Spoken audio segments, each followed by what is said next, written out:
good afternoon. I wanted to welcome you to an interview with Ruben Loewen. Ruben has a really interesting history. He was a Navy SEAL for 10 years, and in addition to being a Navy SEAL, he boxed competitively for 15 years. Since he stopped boxing competitively, he became a recreational boxer or coach, so he still uses his body a significant amount. The day he walked into Innovative Therapy, he was skeptical, but also in a lot of pain. I heard about pain in his shoulder, his neck, his back, and his knees. He's going to tell you a little bit about what brought him in and how it changed. Thank you very much. Well, I had hurt myself. I dislocated my shoulder. I was working out real intensely. I was 48 years old. I could do 3 sets of 50 pull-ups. I did every day. And then I was reaching for a box, and my shoulder popped out of the socket. That intense pain and stiffness for a long time. And then I was just running. And then I moved to Dallas from Las Vegas, and it's hot in Las Vegas, but it's not as humid as it is in Dallas. And I went for a run and went for a 6-mile run, and I only got 3 miles out. I had to walk back, and limp back. And I had my knee problem, and I had back problems, and one of my SEAL associates, we did 2 platoons together. He had a parachute accident. He had compound fractures of his tibia and his fibia, and he got medically retired. He started a large logistics company, a very well-known logistics company, made a lot of money, but he stopped working out. He got big. He was a couple years younger than me, and I got a call out of the blue from our officer we had. We did 2 platoons together, and we had the same officer in both platoons, and he called me up and told me that Al had died, had a heart attack, and he got big, and his heart couldn't take it, and he just had a heart attack. And how did that affect you to hear that this friend and companion, the guy who had your back when you were on these missions, how did that affect you? Well, the officer asked me how I was doing, and I told him I hadn't been doing much for my knee problem, my shoulder problems, and I got big. I got up to like 238 pounds, and so he got in my dish about it, told me I needed to be active. You can't be on it. So I started going to Planet Fitness up there in Carrollton, Texas, and this 22-year-old kid tortured me every day, but I got to the point where I could do. So we worked out the routines Monday through Thursday. Then on Friday I'd go in. I would just do the camp calisthenics PT I did when I was in the SEAL teams, and I could do 10 pull-ups when I got there and 10 pull-ups when I left. And I did that for about 8 months. And then I came to the Valley. So compare that workout that you were doing, sounds a little bit brutal and beat you up, with when you came into Innovative Therapy and began to use your body in a different way. Well, I had gotten to the point where I was much more functional, but I still had pain. I was working out at a boxing gym in Mercedes, Texas. I was training the younger fighters, and they had a pull-up bar, and I would do my push-ups, and I started off with 10, and 10 push-ups, 10 sit-ups, 10 of the exercise wheel, 10, and then 10 pull-ups. And when I first got there, then I did 1 more when I left. And I did 1 more every time, so I worked out when I got there, and when I worked out when I left, calisthenics, and I did 1 more rep than I did the time before, until I got to 25. And then I moved to Edinburgh from Mercedes, and there was another boxing gym down the road, and I changed my routine up. I started doing like 3 sets of pull-ups, and I would do 1 more every day. So I'd do 3 sets of 10 the first day, then 3 sets of 11 the next day, then 3 sets of 12 the next day, until I got to 25, and I'd go back down to 10. I just kept doing that. And when I first started doing my routine, the same old, it hurt. It hurt me to move with the velocity and the power that I was doing before, but I did what my boxing trainer told me to do for years, and just be precise with the technique and deliver, you know, and do it right. I just kept moving it slow till I could do it good. I could rip it off, got my speed back, but I still had pain. And that's when I gave a speech about that at I remember. Toastmasters, and you said, I can help you with the pain.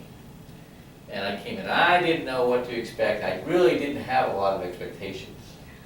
I kind of thought that. I felt like you were kind of like, well, I'm at least willing enough or hopeful enough that I showed up, but show me the money. Like, show me the result. That's right, that's right. And you started to have me do things that didn't make sense to me, but I felt the result right away. So my pain would be on this side, but you'd have me do stretches, you know, do the exercises with this side, but this side would feel better. And I'm like, I couldn't figure out how it worked, but it worked. But then I started noticing that when I came in, what you would have me do, you had me do a sequence of exercises that would vet out where the problems were. And then once we figured out that, then we had specific exercises to remedy where the problem was.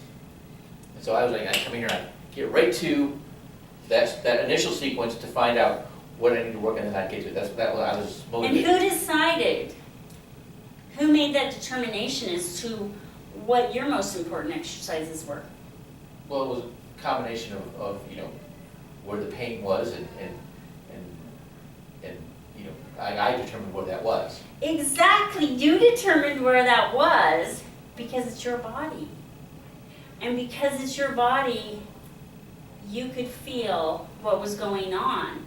So all I did really was lead you through that process of figuring out what moves might be helpful to find those absolute deep roots of the underlying causes that went clear back into your early 20s, like 3 decades ago.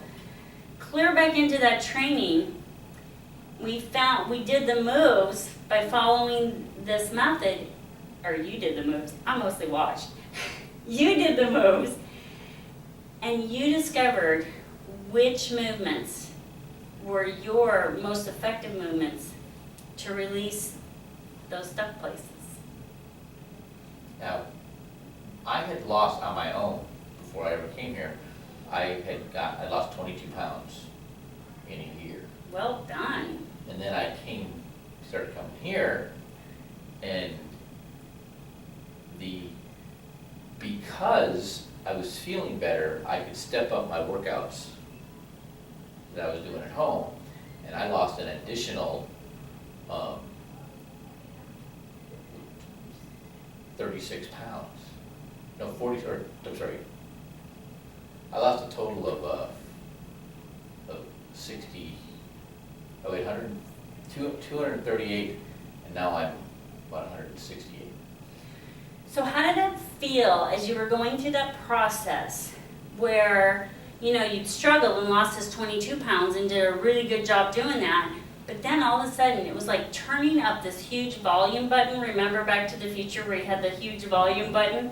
And all of a sudden, your body, as it became better balanced, just started shedding those pounds. What did that feel like for you? Well, I dig it. You know, I feel like I gotta, you know, I did 36 pull-ups this morning, which is the most I could do while I was going through SEAL training. And how did those 36 feel? Well, I wanted to do more, but, you know, but you thought you'd employ a little wisdom, right? but I'm 54 years old. And Exactly. I'm doing the same, as many pull-ups as I did at my best at 22 years old. And I'm 54 years old. Because your body is back in balance by using this method called total motion release. Yeah, I thought I was just gonna always have to just deal with the pain. And so right now, you go do a workout. You spar against that 20-something-year-old. And you end up with that soreness. What do? How do you handle that? Well, there's the sequence of like 4 exercises that I do that from when I still have all the records of what we did. and it tells me where the hot spot is, and, and then the exercise to do, to remedy it. Awesome. So now you're empowered because you know the exercises, even though there's really 6. But it's okay if he does 4. Because I'll bet he's doing 6, he just doesn't count them because they become part of him Well, there's in order to be empowered to correct any imbalances that happen just through living your life and doing the things you want to do every day. So there's some that are like a no-brainer. Is that I know, this shoulder gives me this gives me the most problem most of the time, right? And so if I go, and it's not bothering me at all right now. But that's usually where that extra just kind of like give myself a reverse, self hammer lock, right? And then okay, so if that's giving me a problem, then I know I gotta do 3 on this side, okay, and 3 for 30 seconds. Then I go this side, and it works, And I was telling my wife on the way here, I'm like my neck, I've had problems with necks for a long time, and I just got my neck doesn't bother me at all, and I'm feeling really good. But if ever, I know when, the certain things, like when I'm doing my sequence of pull-ups, so if I'm getting around, over 20 to 25 that week when that's happening, that's where I'm gonna start feeling a strain on this side, and then that's why I have to do something. But you know what to do, Right. is what you're sharing with me. And in knowing what to do, you don't feel dependent on a physical therapist. You don't feel dependent on medications. You know that you can handle this. And when you feel good, what do you want to go out and do? Just whatever I want. Whatever you want to. But I've been listening to you enough. We've gone to places and talking about, with my background as a technician before I was a Navy SEAL, there's something called half splitting, and mechanics do it with cars, electricians do it with circuits. You check the input voltage, and as long as it's what it's supposed to be, then you check the output. If it's not what it's supposed to be, or there's no signal, then you check the middle. And if the signal's good, if the measurement's good, then it means everything to the left of that that's the problem somewhere to the left of that. If it's not good, then it means somewhere to the right. And that's kind of what I see kind of happening here when we're going through the sessions. We're doing these certain exercises to figure out where the trigger spot is, or how intense the pain is, or the discomfort is. And then once we figured out what the most uncomfortable exercise is, then you know what to have me. What you're going to do to treat Right, it. to treat it, right. In order to resolve the most uncomfortable movement. Did we use the most uncomfortable movement to treat?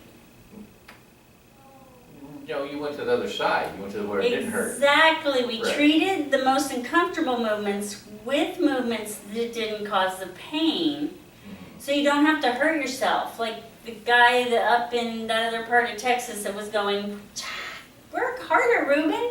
And I'd say, that hurt you. Let's do something else. Because the truth is you don't have to beat up the body in order to find balance for the body. Well, a lot of things, I'm just loving my life right now. I see a lot of guys my age or younger than me that, like there's a group called F3, and they're all over the country, but they're not here in the valley. And it stands for Fellowship, Fitness, and Faith. And it's a bunch of guys that work out and pray. Okay?